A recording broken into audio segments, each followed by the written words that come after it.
Et salut les crafters, on se retrouve pour une nouvelle vidéo. Fabrique ton propre leurre, partie 2. Let's go.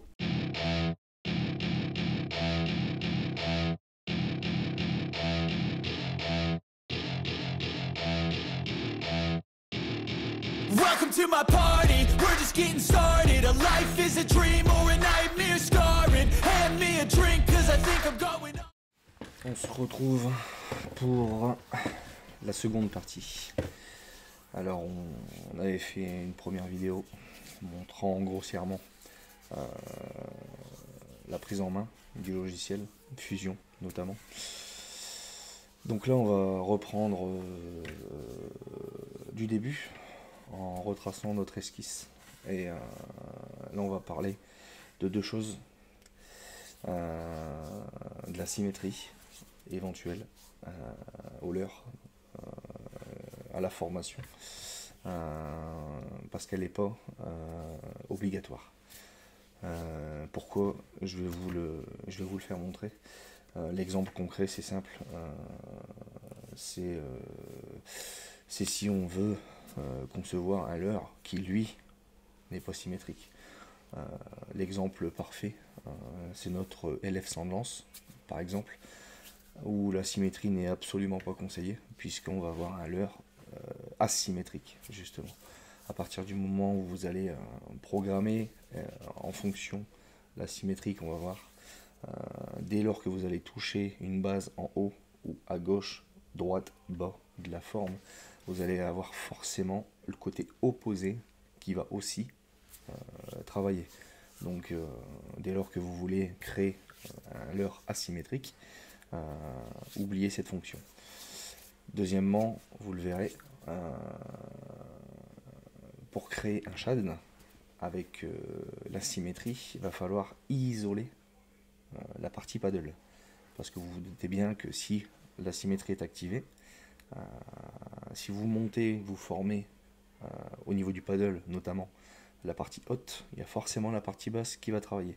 Donc en fait on va pas réussir à étirer, comme on l'a vu dans la première vidéo, le paddle soit vers le bas ou soit vers le haut. Ça va s'étirer de manière opposée, de manière symétrique. Donc on va pas parler plus et on va se balancer directement en application. Donc la deuxième chose, on verra également les plans de coupe, comment intégrer une coupe, comment faire une coupe au niveau du leurre. Donc là on va recréer une esquisse. Tac, on va se prendre 9 cm. Tac, c'est parti. Donc là on termine notre esquisse, je fais ça vite fait. Hop, on se retrouve dans le maillage. D'ailleurs, si vous n'avez pas vu la première vidéo, je vous invite à aller la voir. Donc là, peut-être, on verra. Je sais pas où je le mettrai. Si je le mets. Donc, segmentation 20 mm. En termes de diamètre, c'est pas mal. Tac, je vais d'abord la sélectionner, ce sera pas mal. On fait des bêtises. La fatigue. Hop, let's go. Donc, petite extrémité. Hop, on va pas s'embêter avec les facettes.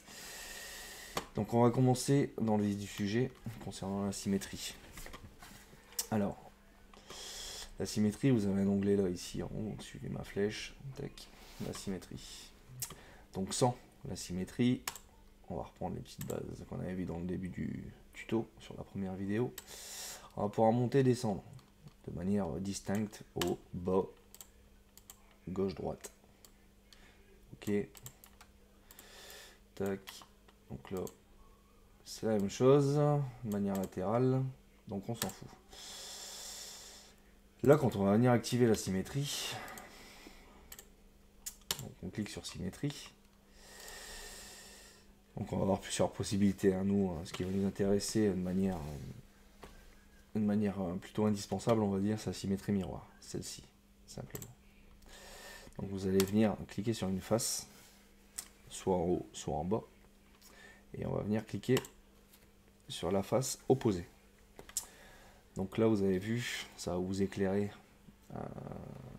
la symétrie en haut et en bas.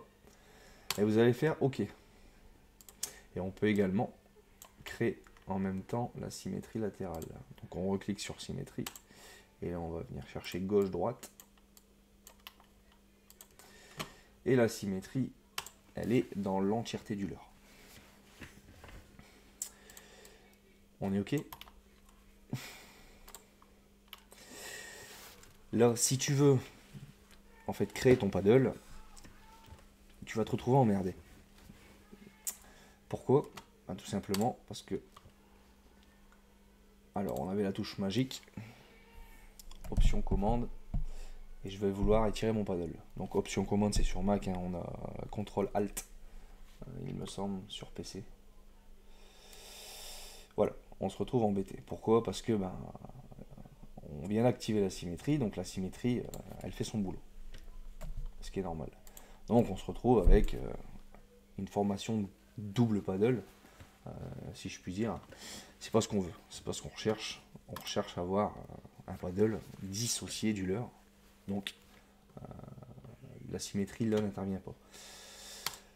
Comment isoler justement, si on veut travailler plus rapidement de manière symétrique le leurre sans touche au paddle, on va venir l'isoler. Donc pour l'isoler, c'est pas plus compliqué que ça. On va retourner dans symétrie et on va venir, il y a un onglet spécifique, isoler la symétrie. Donc là on va cliquer dessus et ce qui va être hyper important, c'est de vraiment venir isoler toutes les faces. Donc une par une, voilà, elles se colorent. On est OK. Donc là on va venir isoler tout l'arrière du paddle de manière intégrale. Tac. Bon, je fais rentrer hein, pour aller plus vite. Hein. J'ai la main gauche sur le MacBook. Donc là, vous pouvez voir, tout est en rouge derrière. Mais il y a encore la partie segmentation. Tout ce qui est vert, là que vous voyez apparaître, c'est pas encore isolé de la symétrie. Donc ça va falloir le faire au niveau des segments. Donc on retourne dans l'isolation de la symétrie. Je me suis gouré, j'ai voulu aller trop vite. Hop. Donc là, on n'est toujours pas isolé. Je recommence. Chercher ce point là, on n'est toujours pas bon. Je ne fais que du brun ce soir, tout va bien. Non, ça va aller, ça va aller, ça va aller. On va réussir à aller choper ça. J'ai la bougeotte à la souris, j'ai la bougeotte. On va zoomer, ça ira plus vite. Voilà. Tac. Donc celui-là il est isolé. Et celui-là il est isolé. Donc prenez bien soin d'isoler vraiment toute la partie arrière de votre leurre. Et là, ce qui va se passer, bah, ça va être magique. Donc on va revenir sur notre joli paddle qu'on veut créer. Donc la petite touche magique là, option commande. Et là vous allez voir, vous allez pouvoir tirer sans aucun problème la partie arrière du leurre. Ok. Donc jusque là pas de problème. Là vous allez reconnaître la petite astuce du tuto numéro 1. Hop. Donc là on a créé un début de paddle. On va lui donner un peu d'épaisseur pour que ça ressemble à quelque chose.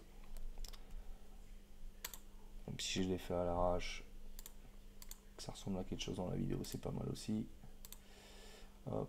Donc là pour additionner mes facettes, bien entendu, je clique sur une face, j'appuie sur commande et je continue d'appuyer.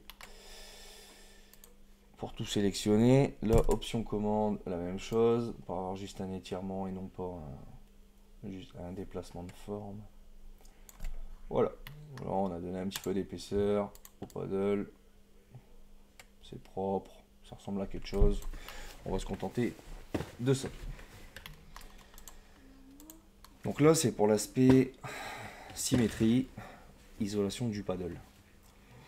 Ensuite, donc ce qui va se passer maintenant, c'est dès lors qu'on va vouloir modifier un endroit du leurre, ce qui va se passer, c'est que ça va travailler les deux faces simultanément. Ça permet d'aller plus vite, encore une fois, dès lors que vous voulez confectionner un leurre symétrique. N'utilisez pas cette fonction si vous voulez faire quelque chose d'asymétrique. Alors asymétrique, c'est grossier, hein. Ça peut être vraiment, par exemple, un shad représentatif, imitatif d'une sardine. On a toujours un dos beaucoup plus arrondi que le ventre. C'est asymétrique. Et on va pouvoir jouer aussi donc, de manière latérale. Donc ce qui va se passer, c'est que on aura isolé la partie arrière du leurre, donc le paddle, mais en travaillant sur les trois quarts arrière, on aura quand même une continuité du leurre qui va se faire. C'est pas un problème, ça va travailler quand même. Pour avoir une homogénéité finale du leurre et que ça va pas vraiment faire quelque chose d'abrupt. Le logiciel, la forme travaille quand même un minimum pour avoir des finitions propres. Pas de souci là-dessus. Donc là, on va se faire un truc sympa, un truc propre, vite fait. Hop. Je travaille sur les segments, moi en général, pour avoir quelque chose de beaucoup plus précis.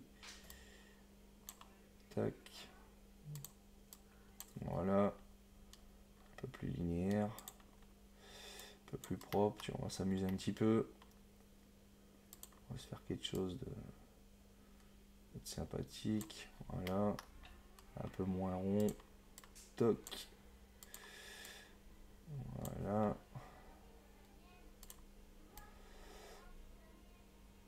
Voilà. C'est pas mal. Et on va forcément travailler un petit peu les côtés. Parce que les côtés ne ressemblent à rien. Donc là, pareil. On clique sur une face. Si on veut cliquer plusieurs faces, c'est commande. Et hop, on enchaîne. Toc. Donc c'est pareil, il faut savoir, plus vous êtes dézoomé, plus c'est grossier. Plus vous zoomez, plus c'est précis. Hop, on va s'arrêter sur 2 mm.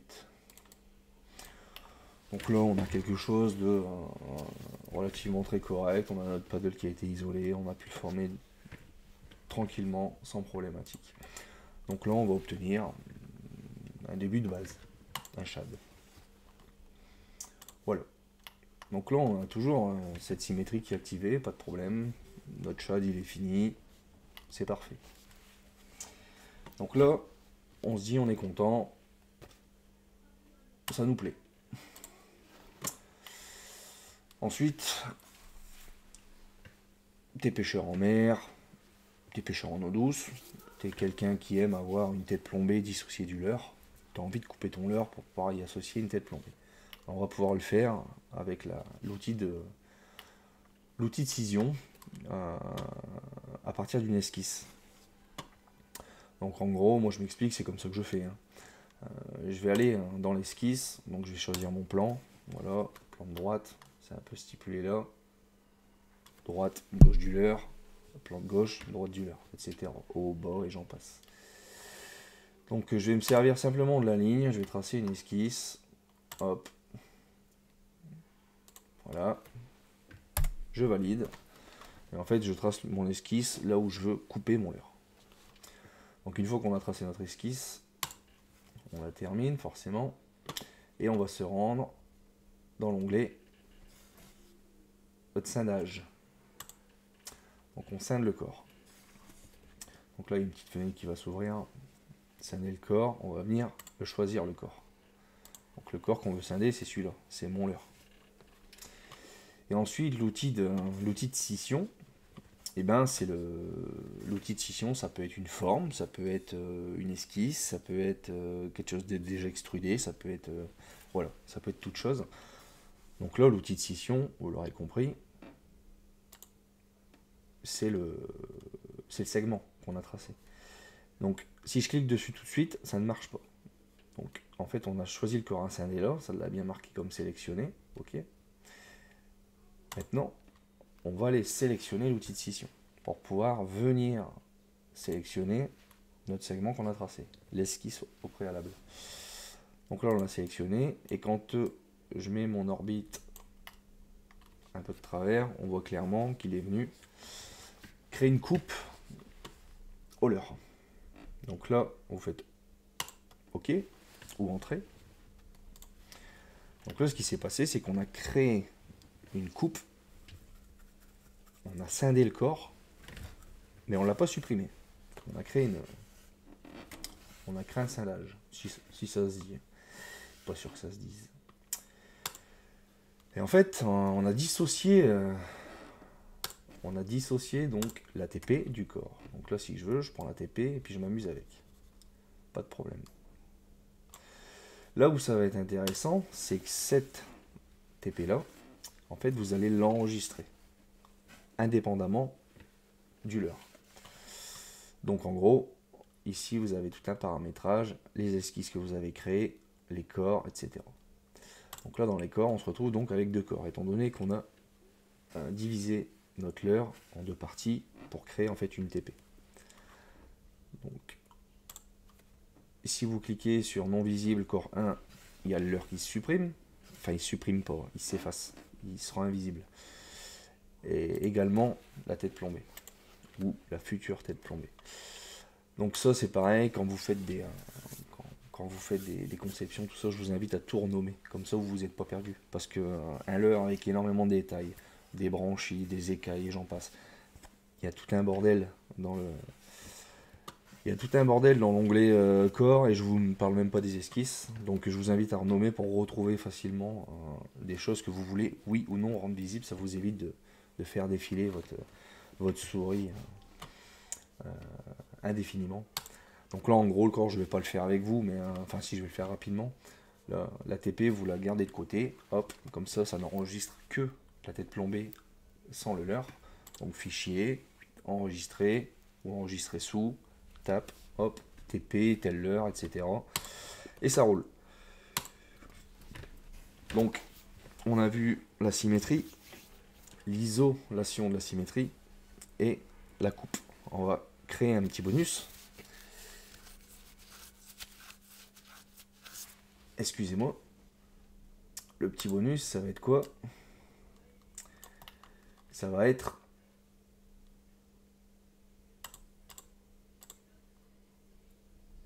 qu'avec cette TP, on va pouvoir réussir à s'amuser en fait à connaître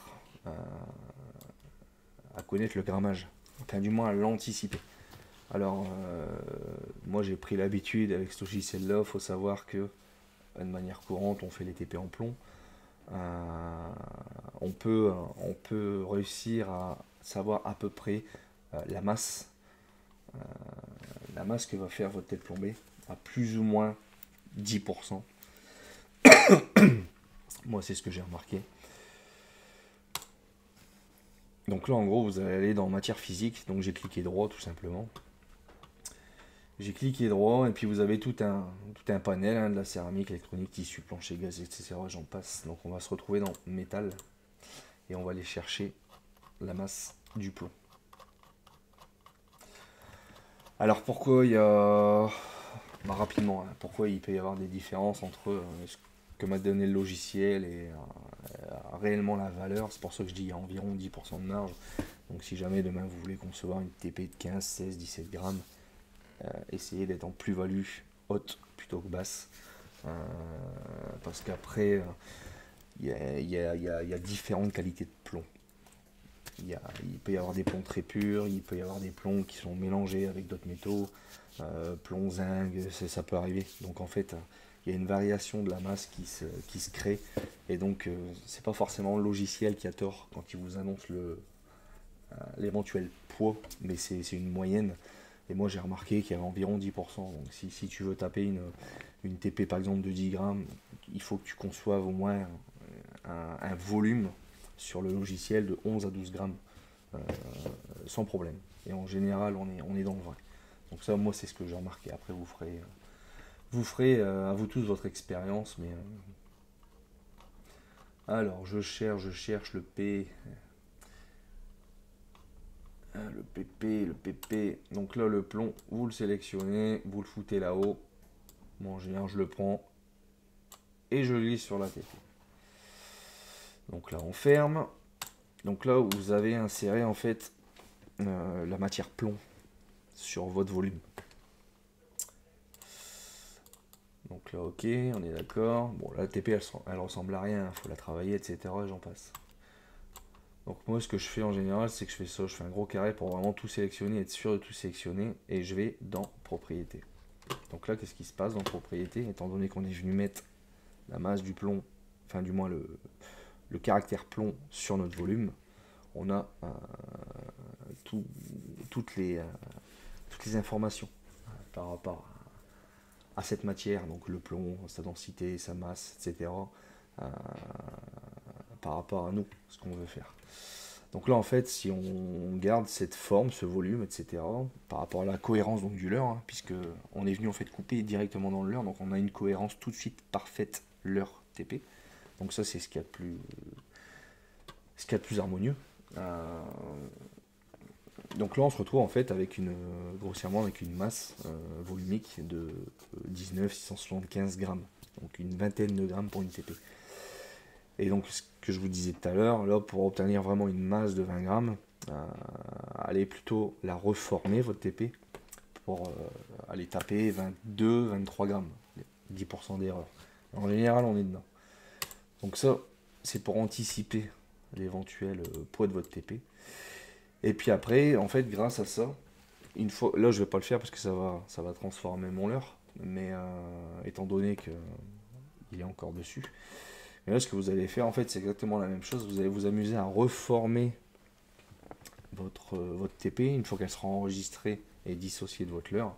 Et puis, vous aurez tout le loisir de la modifier pour la rallonger, rajouter du grammage, la rallonger très fort pour rajouter du grammage, ou la rediminuer, l'affiner, etc. Et j'en passe. C'est une histoire de modélisation, tout simplement.